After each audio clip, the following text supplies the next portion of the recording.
ሰላም ወደና የተከበራችሁ የኔዝናሽ ዩቲዩብ ተከታታዮች እንዴት ነው? ሰላም አዳራችሁ? አዳር እንዴት ይዟችኋል? ሁሉ ሰላም ሁሉ መልካም? እኔ ጋር እግዚአብሔር ይመስገን በጣም ደህና ነኝ። እንግዲህ ይኸው አድረን መተናል ማለት ነው። ዛሬ የምንነጋገራቸው ወይም ደግሞ የምናወራቸው ቁም ነገር የምንላቸው ነገሮች ምንድን ታውቃላችሁ? በርቀት ላይ ሆነን ፍቅር እንዳይዘን ወይም ደግሞ ቶሎ ወደ ፍቅር ከመግባታችን በፊት ማድረግ ያሉብን ነገሮች፣ አንደኛ ነገር መጀመሪያ ለፍቅር ጥያቄ ወይም ደግሞ የፍቅር ጥያቄ ሲቀርብልን መጀመሪያ ማድረግ ያለብን ምን እንደሆነ ታውቃላችሁ? እሺ ወይም ደግሞ ይሆናል ብለን ከማለታችን በፊት መጀመሪያ የዛን የሰውዬ ማንነት ማጥናት። ሁለተኛ ነገር ደግሞ ማለት ነው ባህሪውን ማጥናት። ባህሪው ምን እንደሆነ በደንብ አድርጋችሁ ማጥናት አለባችሁ ማለት ነው። በደንብ አድርጋችሁ።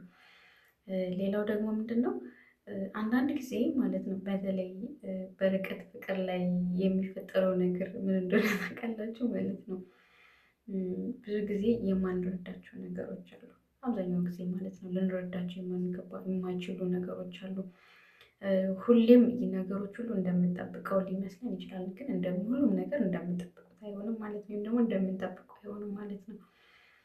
ሌላው ደግሞ ምንድነው ስለሱ ማንነት ወይም ደግሞ የት እንደሚውል ከማን ጋር እንደሚውል ዙሪያውን ገባችሁ? ዙሪያውን በደንብ አድርጋችሁ ወይም ደግሞ አራውንድ የሚውልበትን የሚሰራበትም ሊሆን ይችላል በደንብ ማወቅ ማለት ነው። ሌላው ደግሞ ስለ ቤተሰቦቹ ቀድማችሁ ማወቅ አለባችሁ። በተለይ ይህ በአሁን ዘመን ማለት ነው። በተለይ በአሁን ዘመን እኔ ማለት የተረዳሁት ነገር በተለይ በአሁን ዘመን ቤተሰቦቹን በደንብ ማጥናት አለባችሁ ማለት ነው። ቤተሰቦቹ በደንብ ማጥናት አለባችሁ። ስለ ቤተሰቦቹ ያላቸው አመለካከት ማለት ለእሱ ሳይሆን ለማንኛውም በቃ በአካባቢው ላይ የእናንተ የምትረዱት ነገር አለ አይደል? ለምሳሌ አሁን እኔ ከዚህ ከፍቅር ካቀረበልኝ ሰው ጋራ የፍቅር ግንኙነት ቢኖረኝ ወይም ደግሞ እስቲ በመሀላችን የሆነ ነገር ቢፈጠር እስቲ ምን አይነት የበሰለ አመለካከትና አስተያየት የሚሰጡ ናቸው ብላችሁ በደንብ ይህን ስል ግን ትንሽ ከበድ ሊል ይችላል፣ ግን እስቲ በደንብ ጥልቀት አድርጋችሁ እንድትመራመሩበት እፈልጋለሁ ማለት ነው። ሌላው ደግሞ ምን መሰላችሁ?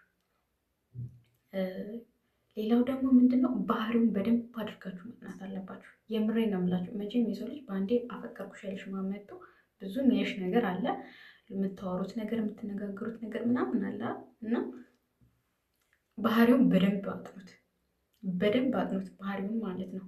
ባህሪውን በደንብ ማጥናት አለባችሁ።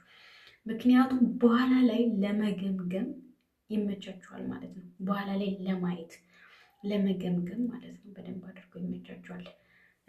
ሌላው ነገር ደግሞ ምንድነው ተግባሩ በጣም ብዙ የተቸገረበት ነገር ብዙ ቦታ ስለማይ ነው ማለት ነው። እና ተግባሩ ምንድን ነው? ለእኔ ለፍቅሬ የፍቅር መስዋዕትነት እኔ ላይ ምን ያህል ኢንቨስት ያደርጋል፣ እኔ ላይ የምን ያህል ፍቅር ኢንቨስት ያደርጋል ወይም ደግሞ የፍቅር መስዋዕትነት ኢንቨስት ያደርጋል የሚለውንም ነገር በደንብ ማለት ማወቅ ይቻላል ማለት ነው። ከባለት በቃ ፍቅር ውስጥ ከመግባታችሁ በፊት ማለት ነው። ሌላው ደግሞ ማለት ነው እንግባባለን ወይ?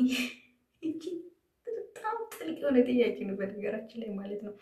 እንግባባለን ወይ?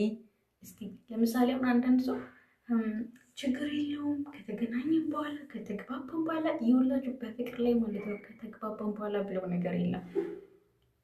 እሺ ከተግባባን ብለው ነገር የለም። ከገባችሁ በኋላ ከተግባባን ምናምን ብለው ነገር የለም ማለት ነው። ከመግባባታችሁ በፊት ነው መወሰን ያለባችሁ ማለት ነው። እና እስቲ እንግባባለን ወይ? ለምሳሌ እርስ በርስ የምንመጣጠነን ወይ? በንግግር ማለት ነው እንግባባለን ወይ?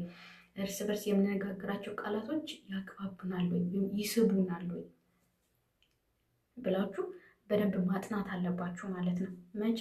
ወደ ፍቅር ህይወት ከመግባታችሁ በፊት ወይም ደግሞ የፍቅር ጥያቄ ከመቀበላችሁ በፊት ማለት ነው። የምሬን ነው የምላችሁ። በተለይ ርቀት ላይ ያላችሁ ያላችሁ ሰዎች ልጆች ሰዎች ማለት ነው ከይቅርታ ጋር ይቅርታ የቃላት ግድፈት እና ሌላው ነገር ደግሞ ምንድነው ታውቃላችሁ? ይረዳኛል ወይ ይረዳኛል ወይ በቃ ይረዳኛል። የሚረዳችሁ መሆን አለበት። በነገራችን ላይ የምሬን ነው፣ የሚረዳችሁ መሆን አለበት። ለምሳሌ የሚረዳችሁ ስላችሁ ለምሳሌ በድካማችሁ በመከፋታችሁ አንዳንዴ ደግሞ ያው በተለይ አሁን በርቀት ላይ የሚኖሩ ወይም ደግሞ በስደት ሀገር የሚኖሩ ሰዎች በጣም ብቸኝነት ያጠቃል። ብቸኝነት ያጠቃል ማለት ነው። ግን ፍቅርን ግን ለብቸኝነት ማሳለፊያ ምናምን እንዳትጠቀሙበት ሲሪየስ ማለት ነው። ምክንያቱም በኋላ ላይ እናንተ ራሳችሁ ናችሁ የምትጎዱት ማለት ነው። እናንተ ራሳችሁ ዋጋ ትከፍሉበታላችሁ ማለት ነው። እስቲ ብላችሁ የምትጀምሩት ነገር በኋላ ላይ በጣም ከባድ ዋጋ ያስከፍላችኋል። በነገራችን ላይ ማለት ነው በጣም የእውነት በጣም ከባድ ዋጋ ያስከፍላችኋል። ሌላው ደግሞ ማለት ነው በዓላማ እንመሳሰላለን ወይ? ለምሳሌ እናንተ ራሳችሁ ላይ እኔ በምሰራው ስራ ደስተኛ ይሆናል ወይ? እውነት በደንብ አጥኖ ማለት ነው። እውነት በምሰራው ስራ ደስተኛ ነው ወይ? ያን ስራ ይደግፋል ወይ? ያን ስራ ይወደዋል ወይ? ገባችኋል? ያን ስራ የእውነት ይረዳል ወይ? ያውቃል ማለት አውቆ ይረዳኛል ወይ? ጀስት ሰፖርት ያደርገኛል ወይ? በዚህ በምሰራው ስራ ይደግፈኛል ወይ? ከዓላማዬ እስክደርስ ድረስ ይሄ ሰው ይጠብቀኛል ወይ? አሁን ያ ብዙዎቻችን ማለት ነው እውነቴን ነው የፍቅር ጥያቄ በሚቀርብታል ምን ማድረግ እንዳለብን ማለት በቃ ያንን ያለንበትን ኢሞሽናሊቲ ወይም ደግሞ ስሜት ነው የምንረዳው ማለት ነው። ኖ ወይ ያ አይደለም የእውነት አያወጣም ማለት ነው። እና እያንዳንዱ መጀመሪያ መርምሩ ማለት ነው። ህይወታችሁን መርምሩ፣ ስራችሁን መርምሩ። እንደገና ደግሞ አይምሯችሁና ልባችሁን ራሳችሁን ራሱ መርምሩ። መቀበልና መቋቋም የምችል አይነት ሰው ነኝ ወይ ብላችሁ በደንብ መርምሩ ማለት ነው። እና ይሄን ነው ልላችሁ የምችለው። እንግዲህ ከተመቻችሁ ማለት ነው ላይክ፣ ሼር፣ ሰብስክራይብ በማድረግ አበረታቱኝ። እኔ ለሚዲያው አዲስ ነኝ። ከዛ የተሻለ ደግሞ ይዤ እንድቀርብ ኮሜንት ላይ አስቀምጡልኝ ማለት ነው። ኮሜንት ላይ ጻፉልኝ እና ለራሳችን እስቲ ዋጋ እንስጥ ማለት ነው። እስቲ ለራሳችን ማን ላይ መውደቅ እንዳለብን፣ ማንን ወደ ህይወታችን ማስገባት እንዳለብን ቅድሚያ ራሳችን እንረዳ ማለት ነው። ቅድሚያ ምንም መጀመሪያ እንትን ከማለታችን በፊት ስለ ራሳችን እንረዳ። ራሳችንን መጀመሪያ ራሳችን ስንረዳ ነው ሌሎች ሰዎችን የምንረዳው። እና ይሄን ይመስላል ማለት ነው። በአጠቃላይ እንግዲህ ዛሬ ይጠቅማችኋል ወይም ደግሞ ለእናንተ ይሆናል ብዬ ያቀረብኩላችሁ ይሄን ይመስላል። በተረፈ እንግዲህ አበረታቱኝ እና ከልብ አመሰግናለሁ። እንግዲህ ከዚህ የተሻለ ደግሞ ይዤ እንድቀርብ የእናንተ እይታ የእናንተ ድጋፍ ይወስኗል ማለት ነው። በተረፈ በጣም አመሰግናለሁ። ቻው ቻው። መልካም ቀን